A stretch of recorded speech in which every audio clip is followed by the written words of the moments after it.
One of the biggest factors to YouTube videos is editing, and today I have the pleasure of interviewing one of the editors of my favorite YouTube channel. So Thomas, tell us about yourself. All right. Hello.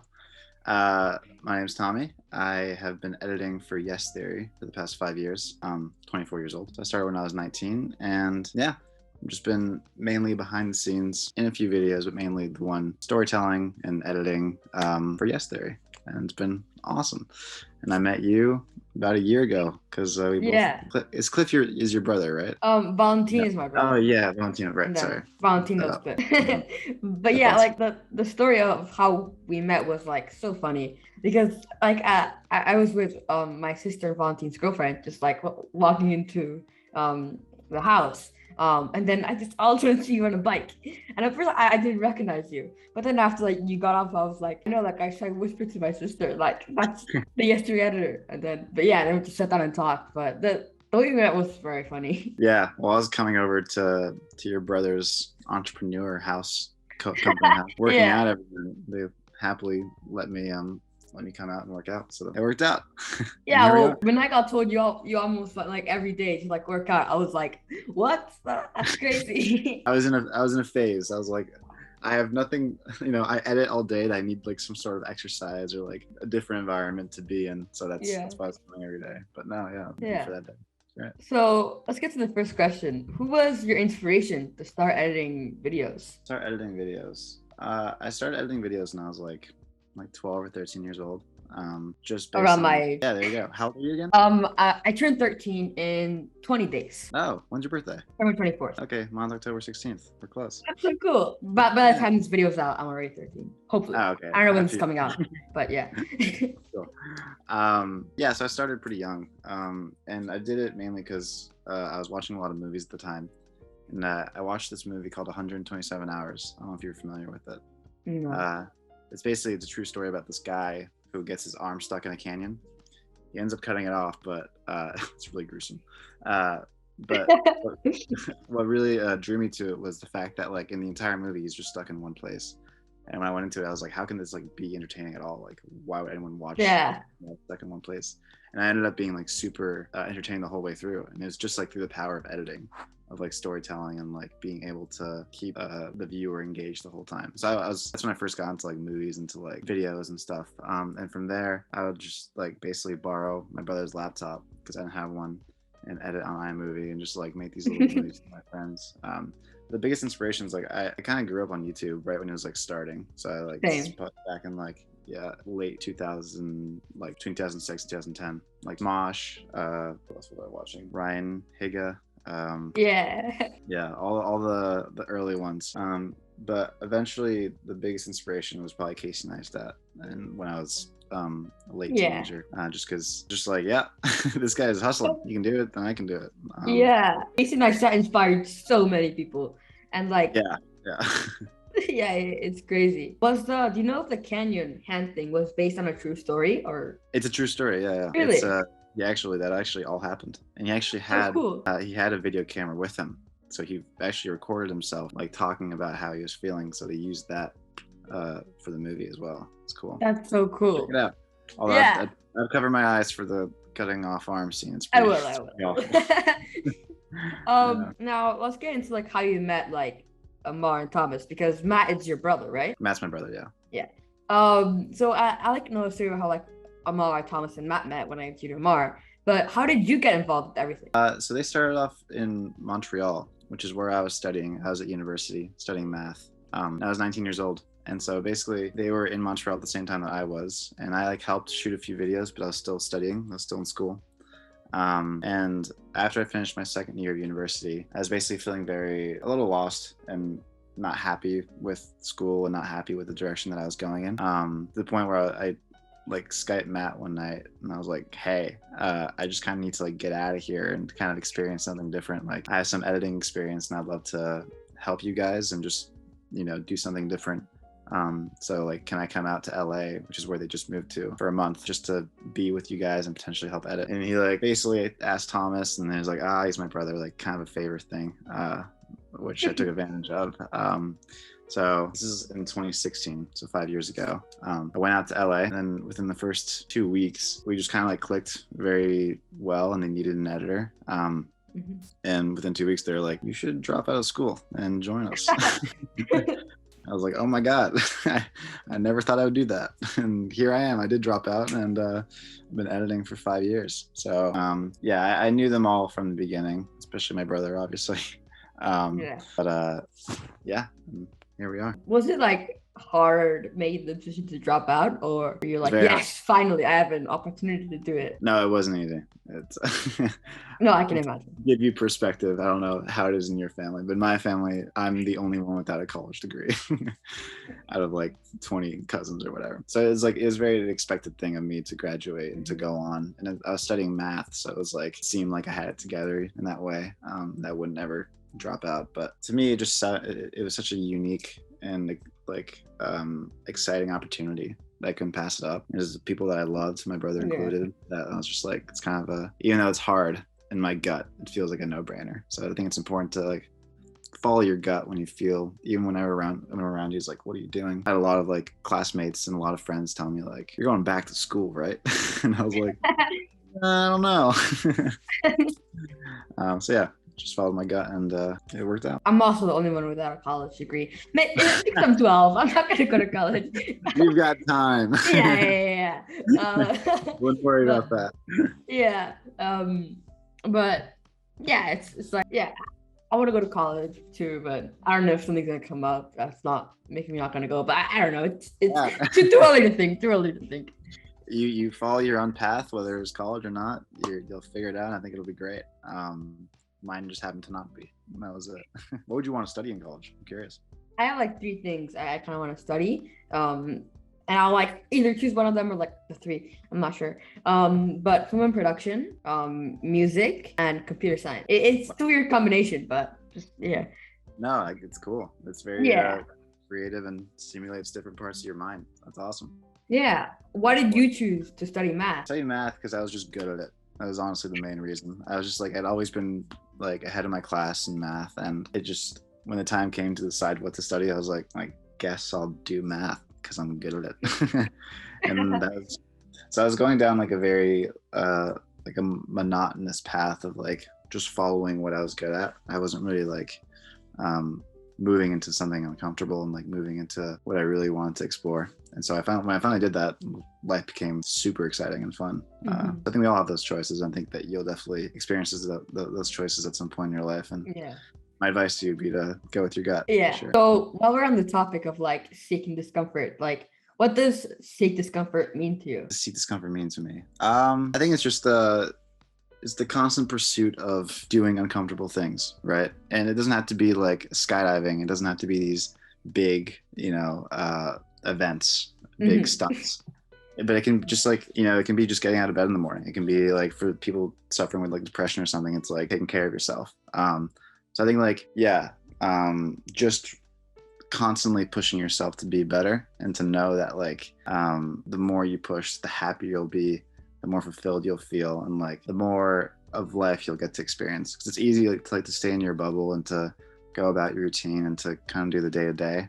But I think it's hard to voluntarily push yourself to experience different things. And I think when you do that, like that's when the most unique memories happen. And Thomas has said this countless times where he's like, if you're 99 years old and on your deathbed and you come back today, what would you do right now? And I think about that a lot. It's just like, I want to get to the end of my life and be exhausted with all the memories I've created and like be able to remember a lot of the things I did, because this is all we got. Yeah. It's worth pushing yourself to create those memories. What does seek discomfort mean to you? It's like I've obviously like seen the videos, seen like how much it means to like you, like Amal, or like, and it's like there's been a couple things like I said this video on my phone. It's on my Instagram. But I'm not sure if you know, in Mexico there are like these cenotes, which are like lakes for like basically and I was like, there was like a board where you could jump out of, and I was very scared to jump out of. So in that moment I was like thinking seek discomfort. So and I was the first person to jump in, like with the video, and while I'm jumping in I actually screamed seek discomfort. But yeah, it's great. How'd it feel? It felt amazing, but I jumped out. I jumped off 3 times again after that. But yeah. It was pretty fun, yeah. It's cool. Yeah, I mean, it's the different aspect of it is, in those moments of like, I don't want to do this. This sucks. I'm scared. Just push through. It's great. Mm-hmm. So now let's talk about like what kind of you do with like Yes Theory, like you do the editing. What is the process of editing a Yes Theory video? Mm-hmm. Well, it's changed a bit over the years, but standardly it's the videos will be shot and they'll be anywhere from like 3 to 4 to like 12 hours of just raw footage. Mm-hmm. The thing is, like, nothing is planned. All the video, like, there's a general thing of like what they want to accomplish, like the goal of the video, but things just happen and they just keep the camera rolling. I mean, I do too when I film, and it sometimes that you want to keep the camera on for most of the time, just because great things happen out of like spontaneity, and those are the moments that are memorable. So we ended up with a lot of footage. And right now we're actually hiring editors and kind of building a new process, but an editor will take a look at it'll put it in like a Final Cut timeline. We use Final Cut, and we'll basically cut it to around between like an hour and 2 hours, just like cutting out all the fat, all the things, all the plot lines that didn't lead to anything, just getting to like the bare bones of what the video is going to be. And then from there, either 1 or 2 editors will hop on it, and I can like split it up down the middle, and each one does their sections. So it's like adding music, pacing, what hits and what doesn't in terms of like jokes, in terms of like story, like what's interesting and what doesn't really matter. And then usually when it's about like 40-ish minutes, we write an intro, an outro, just to see how it would flow into the video. It's nice to like watch the video and then be like, okay, we can actually like cut this scene and just explain it in the beginning. That way we don't have to like repeat it twice. Or we can tell it more concisely. So we do the intro, and then we have an editor do the visuals for the intro, which goes into the main episode, and then an outro. And usually the process is about, depending on how big the video is and how much footage / how much work we're putting into it, anywhere from like 1 to 3 weeks, or even longer, depending, because we made some documentaries. Documentaries take us like 4 weeks. So that's a long time. It's a long time. Yeah. As time's gone on, we've made longer and longer videos, so it just keeps getting longer and longer. And like I remember, like, since when I did other videos, they weren't that long. Like, and I obviously did do like, there was like these videos on my channel which are 3-hour long Minecraft videos of me playing Minecraft with my friends, and from like 4 years ago. And back then I was too lazy to cut it up, so I would just like leave it how it was and export it to the lowest quality so it would render faster. I remember doing that with my friend, and now like I kind of do it, like I obviously like edit my videos now, but like when I started doing the podcast, like I noticed that takes a long time. Like the longest I interviewed Matt the Bat.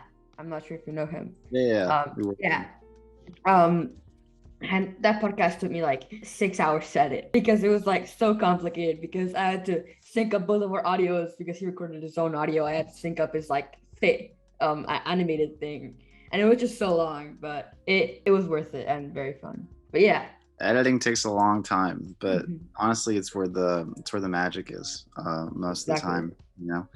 The video can either be great or terrible within the edit. So it's important to put time into it. So 6 hours is worth it.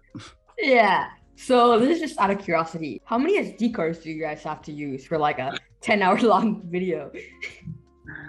That's a good question. Let's see. We have a bunch. I mean, we have like probably 20 to 30 SD cards, and each one's like either 256 gigabytes or 128. So wow, an episode is probably around like 300 or 400 gigabytes of footage. Wow. I'm currently archiving all of our footage, and over the years, Yes Theory has amassed 120 terabytes of footage. Like that's oh my god. Just footage. Of like edited or unedited? Unedited. I mean, it includes like the music and like the projects, but those aren't big. The big are the actual video files. Wow. So for 5 years, it's 120 terabytes. It's a lot. That's a lot, yeah. Yeah. Are you storing it on like a hard drive, right? I'm guessing. Or... I've been like kind of developing a backup system just to make sure that we don't lose anything. We never throw things out, just because like I feel one day we'll make like the Yes Theory documentary, and will want all of the moments and all the raw footage Mhm. to have. But no, I mean, right now we work off a system called the Jellyfish, which is like, it's basically a big hard drive that can connect to a few other computers, so we can all like be on it at the same time. It's cool. And then I've been archiving our footage onto these things called LTO tapes, which are these like literal, they look like they're from the 90s, like these actual tapes, like magnetic tapes that store it very cheaply and very durable. So it lasts like quite a while. That's what I've been doing in my free time. It's That's very crazy. What do you guys look for when hiring someone for like Yes Theory to edit or storytelling? A few things. I mean, it's never easy, honestly. It's like a very hard thing to judge. But what I look for mainly is humor, and like whether they're able to like add in their little flair of personality into the video. I think it's easy to cut something and like have it be a little too linear and like just like go through the beats, but it takes like someone with a bit more humor, vision, just general personality to like put their voice into it. And so it's honestly like, it kind of depends on how much I laugh when I'm watching a video. I'm like, oh, they're really good. But even with Vonzi, like he is a great storyteller, and the fact that like he's able to compress a lot of information into at least the videos that I watched. And yeah, it's very intuitive. Like there isn't a guideline. Just like a feeling, I guess. Yeah, I'm so glad I interviewed Vonzi. Like it's almost, I don't know how long it's been, a couple months ago, I think. But yeah, I definitely want to interview him again because like so much has changed since I interviewed him. And I feel like I've gotten so much better, and now I can ask like tons of like more better questions, if that makes sense. Okay, are you getting more into editing? Me? Yeah, or what are you getting? What has changed in the past few months that you mentioned? For me, it's like I've gotten so much better at like editing, like my thumbnails for my podcast, like interacting with the guest, I'd like to say. And for Fonzie, it's like a lot too. But yeah. Yeah, no, crazy. That's awesome that you're getting into it and like learning all the things. Definitely very important. And I know you've probably been told this a million times, but starting at this age is awesome. Like you're way ahead of what I ever was at your age. So nice job. Thank you. Something that actually like helped me improve was the Skillshare course. Wow. Yeah, I actually watched it. I don't know how long ago it was, but yeah, I did watch it, but it actually did help me a lot. I'm glad to hear that. I didn't know if it was helpful or not. I just kind of like did it. But I'm glad it helped you in some way. That's awesome. What's like, obviously being around Yes Theory, like Amar, like all those guys, like sometimes pushes you to do like crazy stuff. What are some of like what are the craziest things you've done with them? I've done. One that always kind of stands out is we went to Thailand a few years ago, back in 2018. Yeah. And I shaved my head and eyebrows and became a monk for a day. So that was a lot. That was a lot. Then didn't you like spend like 24 hours like? Yeah, we did like 2-hour long meditation walks and and just like kind of went through the steps of how they do it, but it was only for one day, so it's not an actual representation of what it's like to be a monk, but it was just kind of like a deep dive, at least into the first day, to see what it's like to be initiated as one. So it was cool. It was definitely like a huge cultural change. I was like, we are in the middle of nowhere, Thailand, and I no longer have eyebrows now. How did this happen? What was it like spending like there with no money for 24 hours? Oh my God, yeah. It's awful. I But it was fun. You know, once I got over like, I guess, the fear of doing it, they told me the day before, and like I like just couldn't sleep that night, knowing the next day I'd have to be alone in Thailand, in Bangkok, for a full day. But you know, once you kind of get over your fear and like get over the fear of asking people, because I'm quite introverted, really, or used to be much more than I currently am, but there's always like the hesitancy to ask people for help or ask people for even like talk to strangers on the street. But once you like do it once or twice, and once you're forced to do it like dozens and dozens of times in a day, it gets a lot easier, and you can kind of loosen, and you realize that like these inhibitions that we have in our head of like, we can't do this, or you know, I'm introverted so I shouldn't be able to talk to people, are just in our head. And once you are sometimes forced to break through it, you realize like, oh, actually I can do this. And it's not like the guys are special and they have these powers. To me, it's like everyone kind of has that. It's more a matter of, are you willing to like either be forced to or like push yourself to discover that. So but it was definitely hard. It was very hot. And I didn't drink much water, so I was very dehydrated. And Thailand's a hot place, especially in the summer. I could just imagine how hard it was. And Hey, maybe one day like, you'll do. yeah, that's something I don't know where, but I definitely want to do it for a video Let's sometime. do it. What's the hardest place we can do it? Let's think. Maybe in like A random place in Australia. in China, where no Like, one's. or a place where I have no clue what the language is. Like, Yeah, go ahead. yeah, somewhere in Asia or Africa. I like the mainland China. That was funny. I mean, hey, we're yes theory. We can always kidnap you and make you do it. Yeah. No, we're not.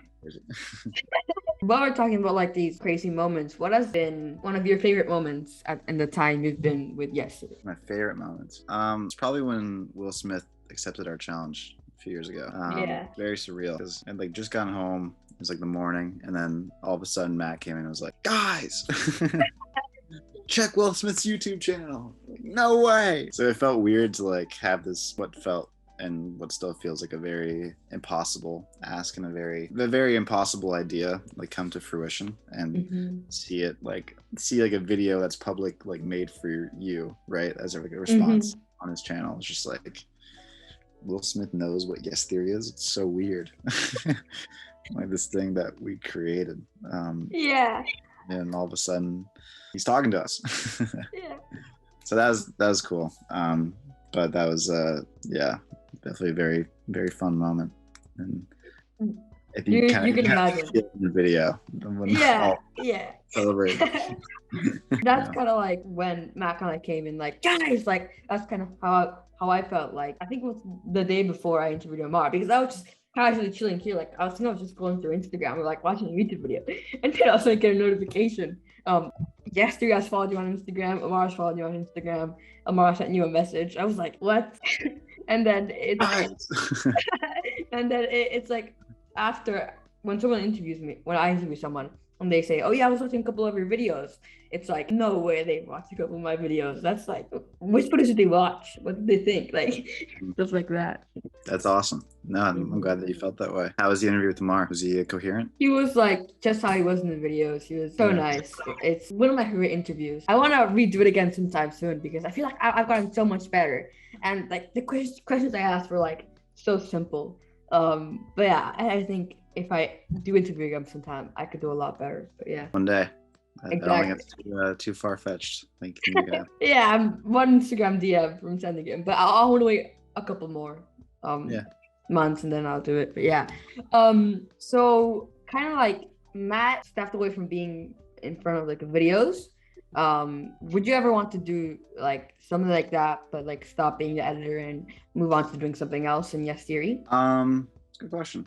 I think like doing the same thing over and over again for decades kind of gets old after a while. Right now I'm still happy editing and still happy like filming and kind of being on the adventures and like being around. But I think in the future things can change. And I think what excites me about Yes Theory is the fact that even though it may seem as like we just do videos, there's like a lot of potential to move into other like avenues of stuff that we want to do and accomplish, like spaces and even like the community that has been built around Yes Theory. Like just the Yes fan is honestly the coolest thing I've ever seen. Yeah, it's literally the coolest thing ever. And the coolest thing about it is like it's every like meetup that I've gone to, I've always like felt like everyone's on the same level of like openness and like understanding. Have you been to one? I'm curious. No, I want to go. Yeah, one day. But I heard there was one in Mexico, like very close to where I live, and I never knew about it. That's awesome. You got one day. Yeah. See what I'm talking about. But even like helping give that community like tools to meet up and to go on adventures together is, I think, would be a super cool thing to be a part of to help grow within Yes Theory. So to answer your question, this is quite broad, but I'm very happy with what I'm doing, and I really genuinely believe in Yes Theory just lasting forever and beyond us. Like it's not to me, it's not like the three guys, it's just this mentality of exploration and seeking discomfort and like getting out there and building communities and making friendships. That's like kind of what it meant to me, and I think promoting it and help grow that will be like, at least for now, my last mission. Yeah, I think like about to build the what? So does that answer your question kind of? Yeah, it does. I'm pretty sure Mar mentioned in like the podcast we did that he wants to build like a Yes Theory city, like a city, like yeah. That's his dream is to build the first Yes City, which sounds pretty cool. I think I'd live there. Yeah, I think you guys definitely pull it off somehow. Yeah. Hey, it's not crazy, you know. Mhm. A lot of crazier things have happened, so I put my Exactly. trust in Mayor Habibi, Mayor Candile. That's great. Yeah. Where do you see Yes Theory in like 5 years? Like you mentioned it being beyond the three guys, but like in 5 years, where do you see it? And then 20 years. 5 or 20? Both. Like first answer 5, then 20. I see. I don't even think that they know the answer to that. But if I were guessing, so this is hypothetical, but in 5 years, I don't know, we're still very much like in the talks of like how we want it to evolve. And because at least for the 20-year thing, it seems hard to think that, you know, we'd all be shooting these videos together as like 50-year-old men. I mean, it's technically possible, but I think it's about like bringing in new people as well, and like kind of getting like a fresh, like constantly letting it evolve, and letting younger people as well like get their input and their voice in, like whether it's being in the videos, like being the hosts of the videos, or editing, or whatever way. But I think in the 5-year, I think it'll be to continue like making these videos and to continue like building this community. In 20-year, I think, I don't even know, but I think it'll be like much more, hopefully, like we're focusing on spaces, and we're focusing on, you know, being able to help people travel to each other and meet up with each other, and like helping grow a community. And this is one thing I really think is important, is like this is the one thing, not the one thing, but one of the big things that I feel is missing from like today's society is community. And I think like past generations have done that really well with like small towns and religion, and there's like obviously positives and negatives to both of those things. But now as like we kind of move into more cities, I feel like community is just such an important thing to have. So I think in 20 years, like I would want Yes Theory to have a big part in creating like a global community, which it's like kind of started to do, but like really I was about to say, yeah. Really, I guess, like helping it along more and making sure that stays around, because I think it's one of the most important things in life, is to feel like you belong, and to feel like, you know, you can like rely on the people around you that you meet and make like really great friends. So yeah, and like how you mentioned meeting great friends, like I've seen so many people meet, like people that met like through the Discord and stuff like that, like during meetups. Like what do you feel when you see people do that? Like how does it feel that people are meeting each other for something you helped create? It's incredible. It's the best feeling in the world. I mean, it's the reason why I'm still here, is because I believe in that so much. And for me, yeah, I think that's the reason why I see Yes Theory more than just being the three guys, and they see it too, is that like, people have self-organized, and they want to have that feeling too. They don't want to just watch it. They want to like go out there and experience it. And that's like where the beauty of life is like going out and making new friends. Like I went to Paris a few weeks ago, and I was like, I should see like who's around. So I joined this Yes Fam group chat, and we organized a meetup, and it was awesome. Just like got to meet plenty of new people that I wouldn't have met normally, right? Because it's just hard to meet people when you move to a new place, or when you like so to have like these little bubbles where people are able to meet each other, it's awesome. And I can't wait for you to experience one day, because it's really I really want to experience one someday. I think it definitely will. But like totally like different topic and everything. What happened to the greatest cooking show in human history? There's been no upload. There's been no upload in 3 months. What happened? I know. I'm as disappointed as you are. I mean, we basically did it as like, things are hard last year with quarantine and with like shutting down. There wasn't like a lot of videos that we could film with Yes Theory, so kind of came up with the idea for fun. And it was a very serious year, so I wanted like a great excuse to laugh and to play around and to like joke. So made it knowing that it was always going to be a thing for fun. That thing, that we did for fun, like an excuse to laugh. So basically, as things are opening up, we're getting more and more busy with Yes Theory that we don't have time. Yeah. Because we have to, you know, film it, make Exactly. it, and then I have to edit it, which takes a while. And Cam also moved back to Australia, so physically we're not even in the same place anymore that we can't do the show. So we filmed, and we're almost done editing the series finale that we'll upload soon as a goodbye. So cool. Yeah. As a thank you to our loyal audience of chefs around the world. Yeah, it was definitely a good series. I enjoyed it a lot. Like, you enjoyed it? Yeah. Not too stupid for you? it was very funny. I really liked the episodes. So following the topic of like different channels, Will you ever see like your own channel, like you creating your own content, or not something you want to do? It's not something I've ever really. I mean, I did it when I was like for Yes Theory, just like upload random fun videos that I'd make. But I think I don't really see myself doing that. I never really had that feeling to do it.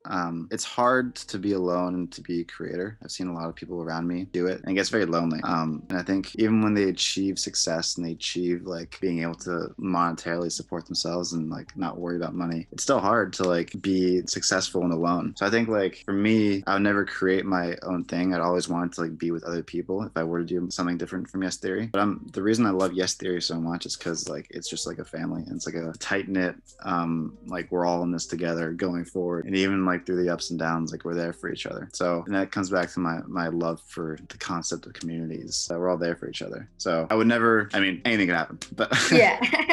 pretty sure I would never go out and create my own channel. Imagine I do, and this interview just comes back to bite me.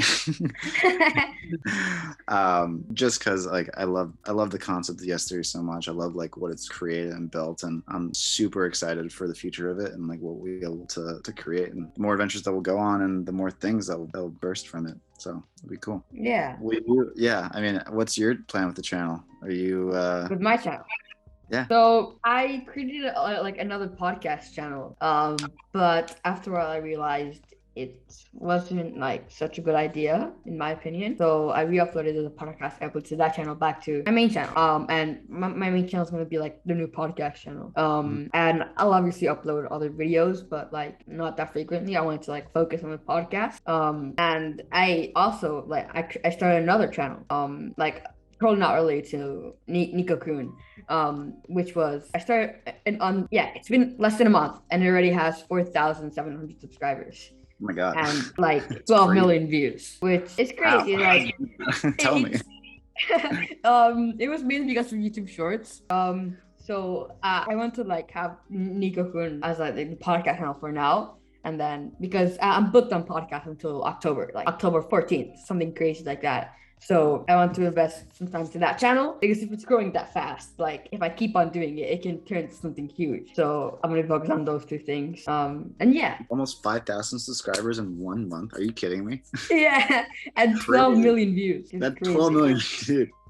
That's insane. It took us. I mean, I remember when I joined, we had a huge party for 20,000 subscribers. We were like, we made it. Like this is it. Yeah. Like this is we're YouTubers now. So I mean, 5,000 on your own in 1 month and 12 million views, dude. I think there's a bright future ahead of you. Yeah, and that wasn't all. I wish that all that stuff would have been my Nicocast channel, but now that I know why, I think I know why that channel blew up, mainly because of like the titles and the shorts. Because I just spam keywords in the titles. But now that I know why that channel grew, I'm gonna like do those tactics on Nicocast so that channel grows even bigger than this channel. And yeah, dude, that's awesome. I hope you kill it. I'm excited to see what you make. Thank you. We're coming up to the last 3 questions. So what is your favorite Yes Theory video? Favorite Yes Theory video? One I've always like really loved. It's kind of like more because it has nostalgic value for me. Was this is like back 4 years ago, but like we made a video where Matt and Amar used Tinder to travel around Europe. I don't know if you ever saw it. It's a pretty old video. But it was like one of those videos where when we didn't have much subscribers and much money at the time, and it kind of did really well and it helped us like get along. It actually was the video that got us past 100,000 subscribers. So I really enjoyed editing it because I love like Europe and I love like the vibe of traveling and exploration. But it was just like Thomas was struggling with the video and didn't know how to edit it because there's a bunch of footage, just like the most footage that we'd shot for video to that point. And I like kind of hopped in and spent a long time like piecing the storytelling together to make it make sense. Yeah. And it worked out great. And so it's like one of my more proud, I guess, accomplishments than Yes Theory was like really making that video great, and it helped boost us too, and just kept going from there. So yeah. My personal favorite Yes Theory video. Yeah, what's yours? Yeah. All right. It has to be, I have a couple. One of the ones where you guys the one where you made your backyard into a restaurant, and then also the fashion show one. Those were amazing. I also really liked the one where you like pissed YouTubers random ideas. That Yeah. was so funny. I've watched that like 5 different times. It's like I've laughed in all of those times. It's an Um, amazing video. It's hilarious. yeah. But yeah, I'm trying to think of any other videos, but that also the hotel one was also really good. But yeah, We've done also a lot of random things, haven't we? the what? We've done a lot of random things, haven't we? Yeah, I also really liked dropped blindfolded in a new country with no money. I remember watching that video. But yeah, it's like Yeah, that video, we didn't think, like, we thought Amar would take like days to come back, and he ended up like getting back to Budapest where we were based just a few hours after the guys had gone back. Like, he did it really fast. Like, wow, this is not even like a challenge for you. It's crazy.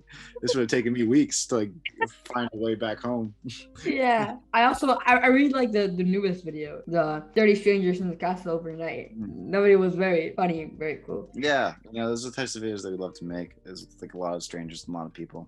And it's hard, obviously, and still is hard with COVID. But no, that's where the fun is. It's in the strangers. It's in the new friendships, which is great. Glad you liked it. So, what's your favorite video? I don't know. I don't think I have one. It's a triggering question. Exactly. Now for the second to last question, when are you guys coming to Cancun? Right now we're in Europe, unfortunately. So we're making. Sorry, yeah, we're kind of other side of the world, but we're about to be filming a new season. That's so cool. Mainly based in actually fully based in Europe. So we'll probably be here for a while. Not sure when the plan is to come to Cancun, but if we ever make it out there, we'll hit you up. We'll have to bring you along for an adventure. That'd be so cool. Like there's been so many times where like I would have the opportunity to meet with like YouTubers that I like know. I'm not there that day. So this was with you guys. It was when you guys went to Miami. When you guys came, I had just left Miami, literally. And then I saw my brother going to play football with Amar and Eric. I was like, if I was there for 2 more days, I would have been able to go. And then there's this other YouTuber called Henry Ballcaster, which came to Cancun and I like gave him an idea to do. And he obviously knew I lived here. So he was like, you should come along. And I was in Miami for like 2 weeks. So it's like missed the opportunity again, but yeah. Hey, it'll happen one day. Just gotta keep going.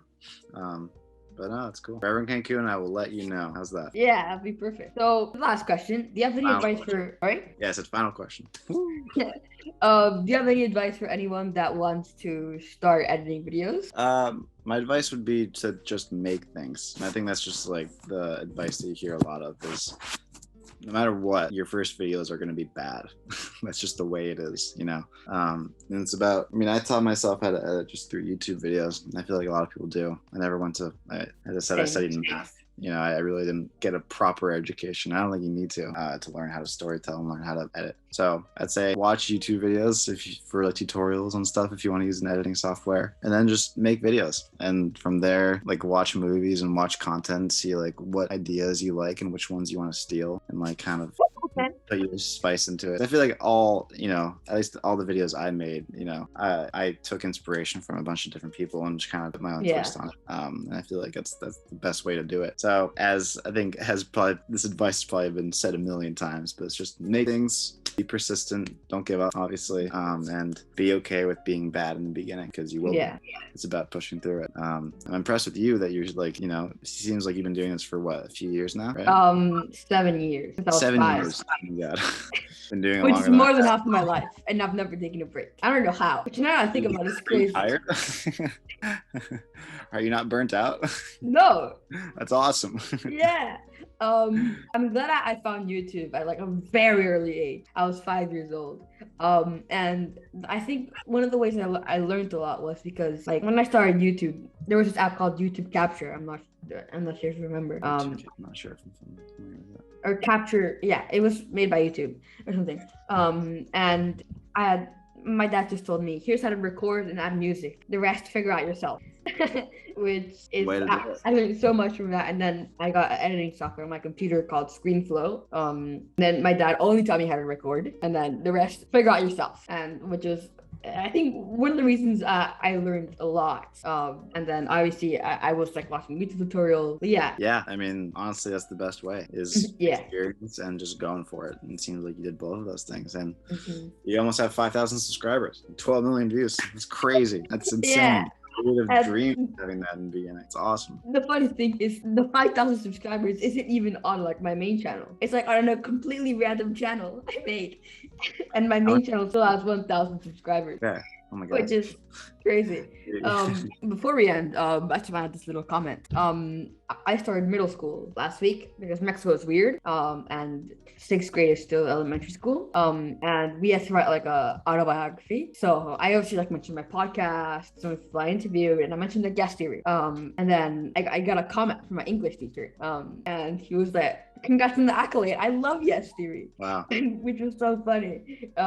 And then the vice I was getting into school, like the first, because I did online Monday, Tuesday, and Wednesday. Then Thursday and Friday I went like actual like yeah. And the principal came up to me when I first like entered the school, and he was like, "You're the podcaster, right?" And I said, "Yeah." And then randomly, I don't know what class we were in, but the principal comes into the room to ask me something over my podcast and then leaves, which was so funny. And yeah. You're the sheriff around these parts. You're the most famous kid at your school now. Yeah. And something is funny, like most people know me by Nico Kun and not Nico anymore because like I've been stopped like 4 different times, like from just random people. Nico Kun, like in the hallways, which is still so funny. Because I'm just with my friends, and then all of a sudden like an 8th grader comes up to me, Nico Kun, like that, which is yeah. Every time that happens, I just burst out laughing. But yeah. Yeah, it's amazing. It's I don't know how I would handle that when I was in 8th grade or 7th grade. Are you in 7th or 8th grade? 7th. Yeah, that's awesome. That's cool that your English actually knows what yes theory is. It's crazy. It's a crazy idea. Yeah. But yeah, thank you so much for coming on the podcast. This really means a lot. And yeah, before we end, do you have anything you want to promote? Let's see. Besides yes theory, no. We're about to start shooting and we're about to start uploading videos. So see more videos coming from us very soon. Thank you for having me, dude. This was a lot of fun. I really appreciate you inviting me. This is great. Yeah. I look forward to, seeing your videos and watching you explore and expand and grow into an awesome creator, which you already are. So thank you. I'll leave your Instagram and Yes Series YouTube not in the description. If you haven't followed already, because if you're not subscribed already, like what are you doing? What are you doing? Exactly. But yeah, thank you so much for coming on, and I'll see you next episode of the Nicocast.